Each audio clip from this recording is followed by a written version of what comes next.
Atoms, तो ये हो जाएगा एटम्स। पहला मॉडल्स था वो है Thompson model, Thomson's model, J Thomson model. J Thomson का जो मॉडल था वो भी कुछ न कुछ एक्सप्लेन करने में सक्सेसफुल रहा। जो मॉडल था वो मॉडल ऑब्वियसली अगर एक्सेप्ट हुआ है तो कुछ न कुछ उसके पॉजिटिव पॉइंट्स होंगे। तो उसका मॉडल था कि atom is a uniformly charge positive sphere. Atom atom is a uniformly charged uniformly charged uniformly charged positive sphere या uniformly positively charged sphere, uniformly positively charged sphere।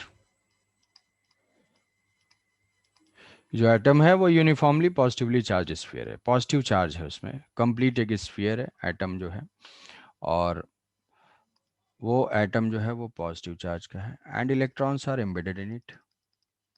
Electrons are embedded in it such that atom is neutral, number of positive charge equal to number of negative charge, atom is neutral। तो ये positive charge है, positive charge का sphere है और इसमें जगह जगह पे जो है इलेक्ट्रॉन्स एम्बेडेड हैं, सो दैट कि net positive charge is equal to net negative charge, ऐसा है। तो it can explain the it explained it explained thermionic emission, thermionic emission, thermionic emission और फोटो इलेक्ट्रिक इफेक्ट, और फोटो इलेक्ट्रिक इफेक्ट, कि ये सारी चीज़ों से ये एक्सप्लेन हो पाया। एक्सप्लेन कर दिया इसने कि भाई एटम्स के अंदर इलेक्ट्रॉन्स हैं, जब वो एनर्जी एक्वायर करते हैं तो वो इलेक्ट्रॉन्स जो है बाहर निकल जाएंगे, जब हम उसको एटम को हीट करेंगे तो वो एनर्जी एक्वायर करेगा और इसके जो भी पॉजिटिव चार्ज का अट्रैक्शन है उससे वो बाहर चला जाएगा। तो ये जो है कुछ फिनोमेना को एक्सप्लेन कर रहा था। फोटो इलेक्ट्रिक इफेक्ट में भाई लाइट से हमने एनर्जी डाली तो वहां से वो इलेक्ट्रॉन उतनी एनर्जी एक्वायर करके बाहर चला गया। तो ठीक है, ये मॉडल बिल्कुल सही बैठ रहा है, बाकी थर्मियोनिक एमिशन भी इससे एक्सप्लेन हो जा रहा है और बाकी सारी चीज़ें एक्सप्लेन हो गई, इलेक्ट्रॉन की भी डिस्कवरी की कि इलेक्ट्रॉन जो है ऐसे निकलता है ये वो। तो जो क्वेश्चन जो है अभी पूछा था, एक तरह से वही एक्सपेरिमेंट भी था, थॉमसन का वैसा एक्सपेरिमेंट भी था, जो क्वेश्चन तुमने पूछा था वैसा ही, कि उससे जो है E/m का रेशियो फाइंड हुआ। तो ये मॉडल जो है एक्सप्लेन कर दिया थर्मियोनिक एमिशन को, फोटो इलेक्ट्रिक इफेक्ट को, बट इसमें क्या है कि इसके भी कुछ ड्रॉबैक्स थे। तो ड्रॉबैक्स थे तभी तो नेक्स्ट मॉडल आया। तो इसके जो ड्रॉबैक्स ये थे कि ये एक्सप्लेन नहीं कर पाया। क्या एक्सप्लेन नहीं कर पाया? इसके बाद जो मॉडल आया रदरफोर्ड अल्फा स्कैटरिंग एक्सपेरिमेंट, कि alpha scattering experiment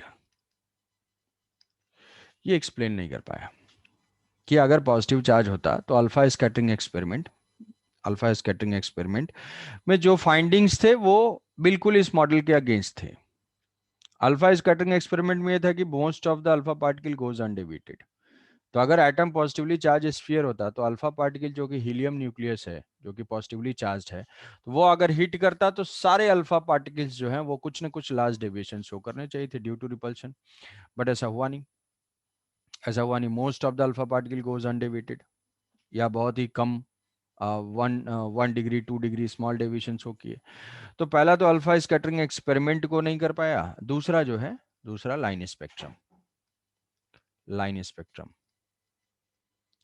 line spectrum को एक्सप्लेन नहीं कर पाया। स्पेक्ट्रम तो छोड़ो, स्पेक्ट्रम ही नहीं एक्सप्लेन हुआ। स्पेक्ट्रम कैसे आ रहा है भाई? एनर्जीज हमें कैसे मिल रही है, डिफरेंट वेवलेंथ कैसे मिल रही है? इलेक्ट्रॉन अगर फिक्स एम्बेडेड है तो इलेक्ट्रॉन तो फिक्स टाइप का है, तो वो इलेक्ट्रॉन कहाँ मूव करेगा, कैसे मूव करेगा, क्या होगा, स्पेक्ट्रम क्या क्यों मिल रहा है? तो ये दो चीजें जो है वो एक्सप्लेन नहीं कर पाया। थॉमसन का जो मॉडल था, थॉमसन के मॉडल ने अल्फा स्कैटरिंग एक्सपेरिमेंट और लाइन स्पेक्ट्रम ये दो चीज़ों को एक्सप्लेन नहीं कर पाया, तो जिसके वजह से ये रिजेक्ट हो गया। तो ये तो था अर्ली मॉडल में एक थॉमसन का। फिर थॉमसन के बाद जो है ऑब्वियसली जो गलत किया इसको उसी का आएगा रदरफोर्ड मॉडल। रदरफोर्ड मॉडल, तो रदरफोर्ड मॉडल का जो सबसे इंपॉर्टेंट बेसिस था वो था अल्फा स्कैटरिंग एक्सपेरिमेंट। रदरफोर्ड के जो भी मॉडल्स थे, जो उसके फाइंडिंग्स थे, की फाइंडिंग्स थे या कंक्लूजन जो था उस मॉडल का, वो बेस्ड था किस पे? अल्फा स्कैटरिंग एक्सपेरिमेंट पे। तो alpha scattering experiment alpha scattering experiment Rutherford ने जो है प्रपोज किया था, और उसको जो है कंडक्ट करने वाले जो हैं वो थे उसके दो स्टूडेंट्स, जिसके नाम से कई बार वो भी इसका जो है वो जाना जाता है। ये है गीगर मार्सन स्कैटरिंग एक्सपेरिमेंट, कि इसको जो है अल्फा स्कैटरिंग एक्सपेरिमेंट या रदरफोर्ड एक्सपेरिमेंट या ऐसा भी मेंशन होता है Geiger Marsons experiment. Geiger Marsons experiment, ये दोनों क्या थे? ये दोनों स्टूडेंट थे, ये दोनों इसके स्टूडेंट थे, और रदरफोर्ड के कहने पे उन्होंने ये परफॉर्म किया, फिर वहां से डेटा निकाला और उस डेटा को फर्दर एनालाइज करके रदरफोर्ड ने मॉडल दिया। तो पहला तो है कि हमें ये एक्सपेरिमेंट के बारे में कुछ फैक्ट्स जो है याद रहने चाहिए। कुछ फैक्ट्स, इसका अरेंजमेंट क्या है और इसके फाइंडिंग्स क्या थे, ये याद होना चाहिए। फिर उसके बाद रदरफोर्ड का मॉडल क्या था, और फिर उस मॉडल का डिफेक्ट क्या था। इस स्टेप में जो है इस मॉडल को पढ़ना है कि जो मॉडल है वो हमारा अल्फा स्कैटरिंग एक्सपेरिमेंट के ऊपर बेस्ड है, और अल्फा स्कैटरिंग एक्सपेरिमेंट जो है ये उसको हम गीगर मार्सन एक्सपेरिमेंट के नाम से बोलते हैं। तो ये है alpha experiment, alpha scattering experiment, scattering experiment. तो अगर इसके पॉइंट इससे रिलेटेड कुछ आता है तो हालांकि है फैक्चुअल, बट कुछ कैलकुलेशन हम लोग इसमें करेंगे जो कि रिक्वायर्ड नहीं है। कुछ कैलकुलेशन करेंगे, कुछ टर्म्स हैं इसमें, डिस्टेंस ऑफ क्लोजेस्ट अप्रोच, तो बट वो चीज़ सिलेबस में रिलेट किया जा सकता है। अल्फा स्कैटरिंग का जो क्वेश्चन है उसको सिलेबस में इलेक्ट्रोस्टैटिक्स से रिलेट किया जा सकता है, इसीलिए थोड़ा बहुत जो है वो कैलकुलेशन हम लोग कर लेंगे। तो एक तो अरेंजमेंट ऐसा है, ये जो है अरेंजमेंट ऐसा है, और दूसरा जो है इसमें से ये वाला फोटो बनाना है, अगर आता है तो, अगर आता है तो ऐसा बना सकते हैं। ये बस ऐसे दिखाने के लिए है। अगर अल्फा स्कैटरिंग एक्सपेरिमेंट के बारे में लिखते हो थ्योरेटिकली, तो ये जो फोटो है वही ड्रॉ करना है, ये वाला जिसमें थीटा वीटा सब गिवन है, या गीगर मार्सन स्कैटरिंग एक्सपेरिमेंट से रिलेटेड अगर कुछ आता है तो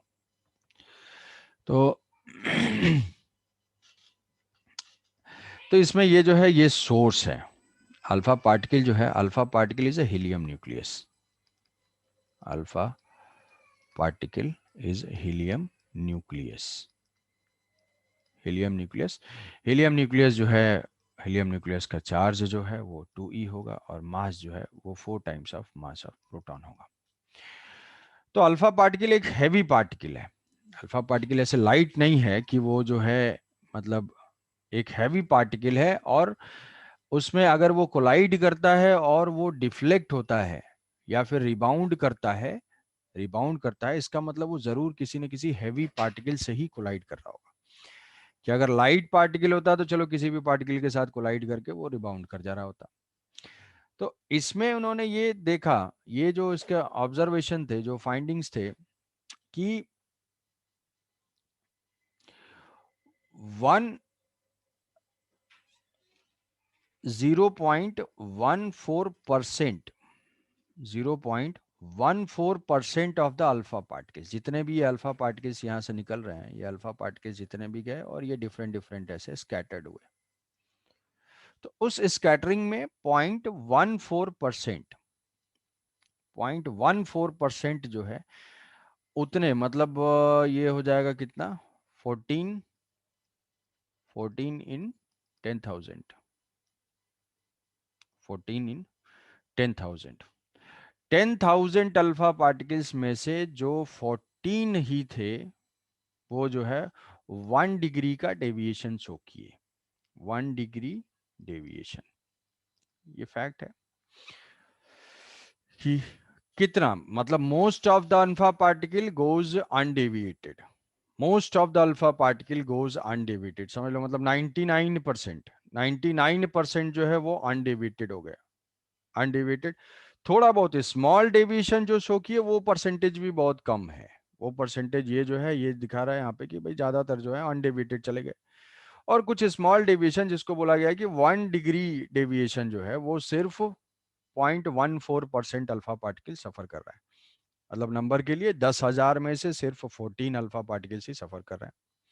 उसके बाद लार्ज डेविएशन मतलब 90 डिग्री या 90 से ज्यादा, लार्ज डेविएशन उसके लिए है कि 1 इन 8,000, 1 इन 8,000 ये हो जाएगा 0.0125% आई थिंक, 0.0125%, 1 इन 8,000 वो कितना है, वो 90 डिग्री का डेविएशन, 90 डिग्री या उससे ज्यादा का डेविएशन, मतलब 8,000 में से एक, अप्रोक्स अगर 10,000 ही मान ले तो 10,000 में से एक 90 डिग्री पे, 10,000 में से 14 1 डिग्री पे, और बाकी जितने भी बचे 90,900 94 96 ऐसे जितने भी बचे हुए वो सारे अनडेविएटेड चले गए।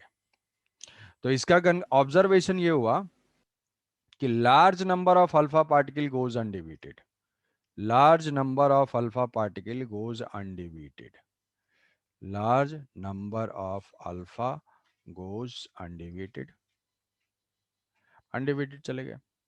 अब इस स्कैटरिंग एक्सपेरिमेंट में ये क्या है, अल्फा पार्टिकल का सोर्स। अब हमारे कंपोनेंट्स एक बार देख लेते हैं, कंपोनेंट्स क्या क्या है। ये जो है अल्फा पार्टिकल का सोर्स है, अल्फा पार्टिकल का सोर्स कोई भी एक रेडिएक्टिव एलिमेंट होगा, तो ये रेडिएक्टिव एलिमेंट है।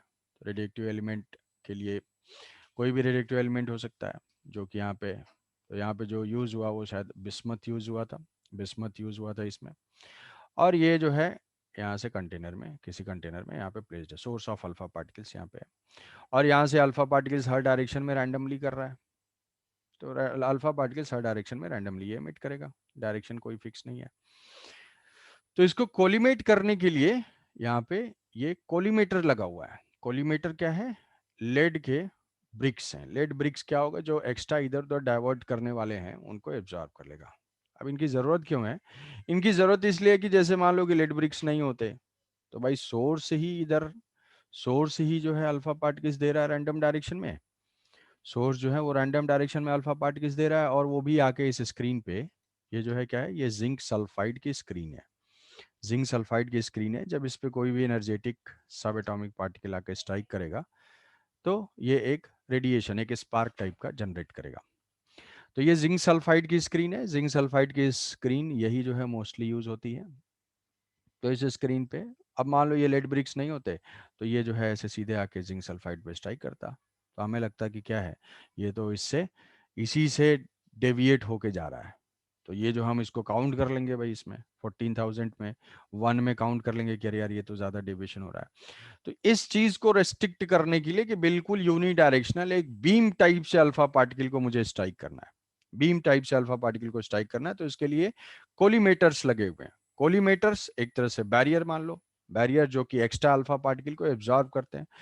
तो लेड की प्रॉपर्टी है वो रेडिएक्टिविटी, जैसे कोई भी रेडिएक्टिव डिस्पोजल होता है, रेडिएक्टिव मटेरियल का डिस्पोजल होता है, तो उसको लेड के बॉक्स में डाल के उसको जो है ग्राउंड के अंदर अंडरग्राउंड रख देते हैं, क्योंकि लेड क्या करता है वो रेडिएक्टिव को एब्जॉर्ब कर देता है, बाहर नहीं जाने देता है। तो ये जो लेड ब्रिक्स हैं उनको जो है यो अल्फा पार्टिकल एक्स्ट्रा को एब्जॉर्ब कर लेगा, और यहाँ पे beam of alpha particle, beam का मतलब है टारगेटेड, ये जो है गोल्ड फॉयल है। गोल्ड फॉयल का जो साइज है वो ऑलमोस्ट 10⁻⁻7 मीटर इतना थिन है। तो गोल्ड इसीलिए यूज हुआ था कि भाई थिन मैलिएबल है, मैलिबिलिटी उसकी ज़्यादा है, तो इसलिए गोल्ड यूज हुआ था, थिन गोल्ड फॉयल जिसका साइज 10⁻⁷ मीटर है। ये स्ट्राइक किया, स्ट्राइक करने के बाद ये यहाँ पे हमारे ऑब्जर्वेशंस हुए। तो ऑब्जर्वेशंस में ये देखो ये लिखा है backward scattering for very small fraction 1 इन 8,000 और सो, कि जो स्कैटरिंग लार्ज स्कैटरिंग हुआ वो बहुत कम नंबर का हुआ। यहां से जो 1 डिग्री का डेविएशन हुआ वो भी बहुत कम है, 10,000 में 14 ही केवल डेविएट हो रहे हैं। तो इसके बेसिस पे उन्होंने ये कंक्लूड किया कि भाई जो लार्ज नंबर अनडेविएटेड जा रहे हैं उससे कंक्लूजन ये हुआ कि most of the space, most almost all the mass, वहां से क्या कंक्लूड हो सकता है कि almost all the mass and all the positive charge, almost all the mass, all mass नहीं ऑल द मास, ऑलमोस्ट क्यों, क्योंकि इलेक्ट्रॉन्स भी है, almost all the mass and all positive charge, all positive charge is concentrated in a small volume called nucleus. तो nucleus term जो है उन्होंने coin कर दिया, बहुत इंपॉर्टेंट डिस्कवरी थी स्ट्रक्चर ऑफ एटम में। तो ये almost all the mass and all the positive charge is concentrated in A small volume called nucleus. फिर बाद में उन्होंने जो है साइज भी एस्टिमेट किया और इनके हिसाब से जो साइज ऑफ एटम था, साइज ऑफ एटम जो है वो 10⁻⁻10 मीटर का था, जो कि थॉमसन ने भी डिस्कवर किया था। और थॉमसन मॉडल और इसका जो मॉडल था दोनों से साइज ऑफ एटम सेम था, दोनों से साइज ऑफ एटम सेम था। साइज ऑफ न्यूक्लियस जो बताया, जो स्मॉल वॉल्यूम है, साइज ऑफ न्यूक्लियस जो इन्होंने बताया ऑलमोस्ट जो है 10⁻⁻15 मीटर का है, 10⁻⁻15 मीटर। तो ये साइज जो है उन्होंने distance of closest approach method से फाइंड किया कि जो है alpha particles variable kinetic energy का जो है वो बार बार हिट किया और 180 डिग्री से जो भी रिबाउंड कर रहे हैं उसको यूज करके डिस्टेंस ऑफ क्लोजेस्ट अप्रोच बताया। तो अभी डिस्टेंस ऑफ क्लोजेस्ट अप्रोच को लिख लेंगे। तो almost all the mass and all the positive charge is concentrated in small volume called nucleus, size of atom is this, size of nucleus is this. और electrons revolve, electrons का arrangement फिर बताया, electron revolves in circular orbit around the nucleus, circular orbit around nucleus। मतलब Bohr's model जो बाद में पढ़ेंगे, bourse ने इन्हीं कॉन्सेप्ट मतलब काफी हद तक बहुत सारा क्लियर कर दिया था इन्होंने कि electron revolves in a circular orbit around the nucleus and electrostatic force of attraction provides the required electrical force of attraction, electrical force of attraction provides required centripetal force, कि सर्कुलर ऑर्बिट में revolve कर रहा है तो उस revolution के लिए force कौन प्रोवाइड कर रहा है, इलेक्ट्रिकल फोर्स ऑफ अट्रैक्शन। तो provides electrical force of attraction provides the centripetal force, centripetal force, ये जो है सेंट्रीपिटल फोर्स प्रोवाइड कर रहा है। तो साइज बता दिया, ये सारा बता दिया, इसमें ये दो चीज, इलेक्ट्रॉन का अरेंजमेंट बता दिया, वो रिवॉल्व कर रहा है। बट ऐसा है कि भाई कोई भी परफेक्ट होता नहीं है, तो दुनिया का रूल है ही, तो कुछ ना कुछ ड्रॉबैक्स इसमें भी होंगे। तो ड्रॉबैक्स इसमें थे, इसके ड्रॉबैक्स क्या थे, इसके ड्रॉबैक्स थे कि ये सारा तो उन्होंने बताया, अल्फा स्कैटरिंग एक्सपेरिमेंट किया, ऑब्जर्व किया, ऑब्जर्व करने के बाद फिर ये मॉडल दे दिया, न्यूक्लियस दिया, सर्कुलर ऑर्बिट दिया, साइज बताया, इतने सारे करने के बाद भी लोग जो है कुछ ना कुछ कमी निकालना शुरू कर दी। तो उसका जो ड्रॉबैक था, वो ड्रॉबैक था इनका, वो था स्टेबिलिटी ऑफ एटम। पहला था stability of atom. Stability of atom could not be explained on the basis of Rutherford model.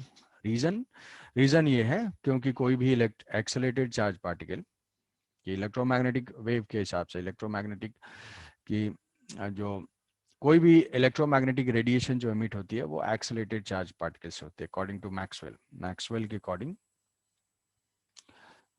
के अकॉर्डिंग जो है accelerated charge particle, accelerated charge will emit electromagnetic radiation। तो एक्सेलेटेड चार्ज पार्टिकल अगर electromagnetic radiation emit करेगा तो यहाँ पे जो इलेक्ट्रॉन है, जो न्यूक्लियस है, न्यूक्लियस के चारों तरफ इलेक्ट्रॉन रिवॉल्व कर रहा है और ये इलेक्ट्रॉन क्या कर रहा है, ये इलेक्ट्रॉन एक्सेलेटेड है तो ये इलेक्ट्रोमैग्नेटिक रेडिएशन एमिट करेगा। तो जब इलेक्ट्रोमैग्नेटिक रेडिएशन एमिट करेगा तो it will lose the energy, energy lose करेगा तो अल्टीमेटली इसको क्या करना चाहिए, न्यूक्लियस के अंदर कोलैप्स कर जाना चाहिए, न्यूक्लियस के अंदर कोलैप्स कर जाना चाहिए। So atom should not be stable, but it is stable, ये तो फैक्ट है। तो स्टेबिलिटी इससे एक्सप्लेन नहीं हो पाई। और दूसरा है हाइड्रोजन लाइन स्पेक्ट्रम, दूसरा जो है hydrogen line spectrum, hydrogen line spectrum कि हाइड्रोजन लाइन स्पेक्ट्रम की चलो ठीक है, एटम अगर अनस्टेबल भी है तो अनस्टेबल होने के बावजूद भी उसको क्या करना चाहिए कि एनर्जी जो रेडिएट कर रहा है वो कंटिन्यूअसली बाई रेडियस उसकी डिक्रीज करती जाएगी। तो अगर कंटिन्यूअसली रेडियस डिक्रीज कर रही है तो जो हमें इलेक्ट्रोमैग्नेटिक रेडिएशन मिल रहा है that should be continuous spectrum as per Rutherford model. spectrum must be continuous, spectrum must be continuous, spectrum must be continuous, but it was not found। कि अगर वो एनर्जी रेडिएट भी कर रहा है तो वो रेडिएशन कैसा होना चाहिए, वो रेडिएशन कंटिन्यूअस होना चाहिए कि कंटिन्यूअसली स्लोली स्लोली जो है वो रेडियस उसकी वैल्यू चेंज होती जा रही है। तो जो हमें एनर्जी लूज करता जा रहा है वो सारे वेवलेंथ में मिलनी चाहिए। फॉर एग्जांपल 0 से लेकर 100 नैनोमीटर में सारी वेवलेंथ हमें मिलनी चाहिए, जैसा कि हमारा विबग्योर का पैटर्न होता है, बट ऐसा नहीं हुआ। तो इसके दो ड्रॉबैक्स थे ये। अब उसमें से कुछ हम अल्फा स्कैटरिंग एक्सपेरिमेंट के ही, अल्फा स्कैटरिंग एक्सपेरिमेंट के हम कुछ पैरामीटर्स यहाँ पे कैलकुलेट करेंगे, पैरामीटर्स कैलकुलेट करेंगे। और वो है impact parameter, impact parameter and distance of closest approach. तो impact parameter, impact parameter and distance of closest approach, distance of closest approach. तो हालांकि ये कैलकुलेशन नहीं है, इसका फॉर्मूला इंपॉर्टेंट है, फॉर्मूला याद रखना है, फॉर्मूला के ऊपर ही क्वेश्चन आएंगे। बट ये चीज़ हमारे इलेक्ट्रोस्टैटिक्स के कॉन्सेप्ट को कवर कर रही है और इलेक्ट्रोस्टैटिक्स में उस चीज़ को जो है यूज़ किया जाता है, उसके ऊपर क्वेश्चंस भी हैं। तो इसलिए इसको थोड़ा सा कैलकुलेशन हम लोग कर लेंगे, थोड़ा बहुत है, थोड़ा सा ज़्यादा है, उसमें ज़्यादा घबराना है नहीं। तो बेसिकली जैसे हमें मान लो कि उन्होंने जो स्कैटरिंग एंगल कि यहाँ पे जो न्यूक्लियस है, ये न्यूक्लियस है, न्यूक्लियस न्यूक्लियस पॉजिटिवली चार्ज है और पॉजिटिवली चार्ज में यहाँ पे Ze है, पॉजिटिव चार्ज है। और ये इसकी सेंट्रल लाइन है, सेंट्रल लाइन है। और यहाँ से जो है अल्फा पार्टिकल्स आ रहे हैं किसी स्पीड से, v स्पीड से आ रहे हैं या v0 स्पीड से आ रहे हैं, मास इसका m है। तो जो लाइन ऑफ मोशन है, लाइन ऑफ मोशन, ये हमारा गोल्ड फॉयल है, ये गोल्ड फॉयल है, गोल्ड फॉयल में लोकेटेड एटम्स हैं। उस गोल्ड फॉयल से के परपेंडिकुलर कोई लाइन है, ये line passing through the centre of nucleus, nucleus के सेंटर से या न्यूक्लियस से पास कर रही है। और ये जो है तो परपेंडिकुलर डिस्टेंस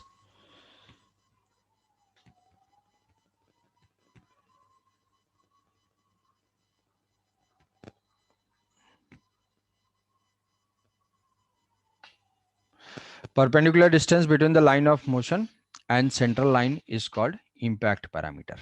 impact parameter, ये जो distance है ये है हमारा impact parameter, impact parameter कि लाइन ऑफ मोशन और इसके बीच में जो परपेंडिकुलर डिस्टेंस है that is called impact parameter.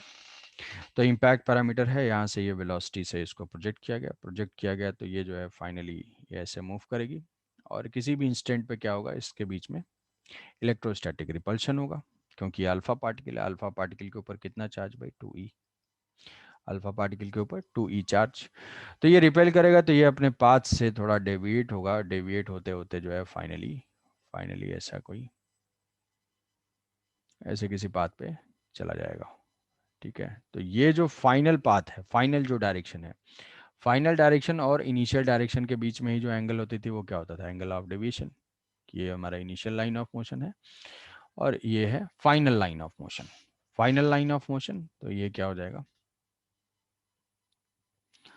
ये हो जाएगा थीटा, जो होगा एंगल ऑफ डिवीजन, या इसको बोलते हैं scattering angle.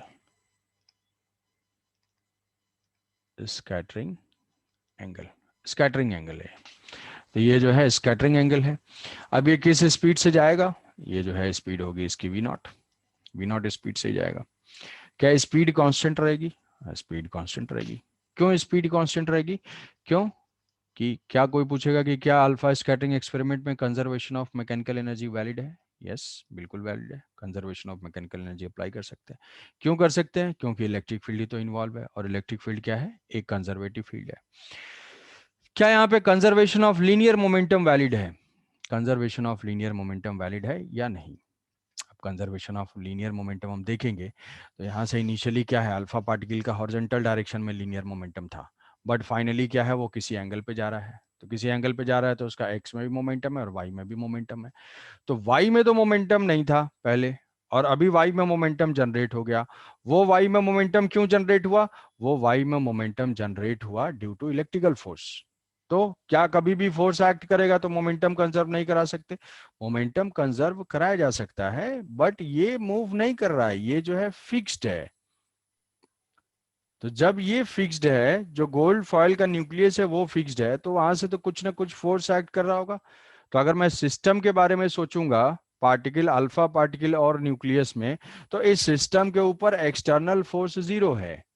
External force zero है। एक्सटर्नल